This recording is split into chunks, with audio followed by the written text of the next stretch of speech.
Ілияс Жансүгіров қазақ әдебиетінің барлық жанрларында қалам тартып, елеулі туындылар берген әмбебап дарын. Шығармалары оқырманның ойына ой қосып, сезіміне сезім ұялатады, қиялына қанат бітіреді. Ілиястың оқырман жүрегіне жол тапқан шығармасы 1923 жылы Санаң журналында Мерген Бөкен деген атпен жарияланды. Дала тынысы, еркіндік пен өмірдің символы бөкен. Табиғат, желсіз салқын әуе. Тау тасты нұрға көміп, мақтанған сұлу ай. Бұл жатқан сөңгір жөңкенің алатауы. Қиын қия, қиясы бүркітке ұям.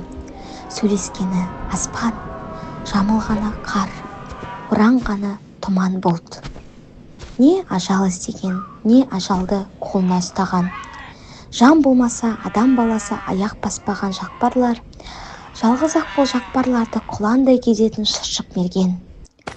Аяққа көн шәрки таңып, мылтықтар қалап, арқар мен құлжаны абайлап келеді.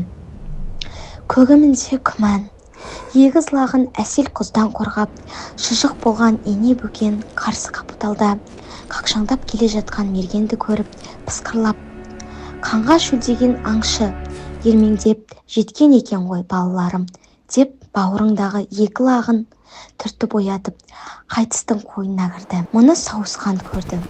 Сауысқанға мерген ерді. Жұдырықтай болған сауысқан залалсыз бөкенге әуеде ұшып ажал шақырады. Ұйқыдан маужырап, биік алашоқы оянады. Ей, адам баласы, менің қойнымдағы аң баласына оқ шығарма.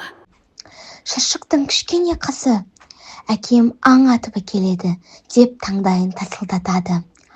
Қарсы қабақта екі лағын тасқа паналатып, өзін оққа төсеп, бөрте бөкен тұр. Бөкеннің жамарында қорқыныш қана емес, адамға үнсіз сұрақ бар. Бір сәттік шешім тағдырды өзгертеді.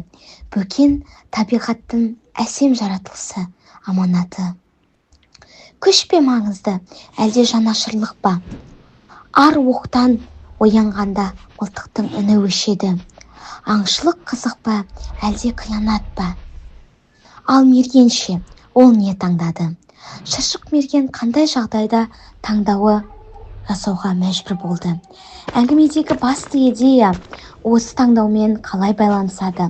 Толық жауабын білу үшін Ілияс Жансүгіровтің Мерген Бөкен әңгімесін оқуға шақырамын.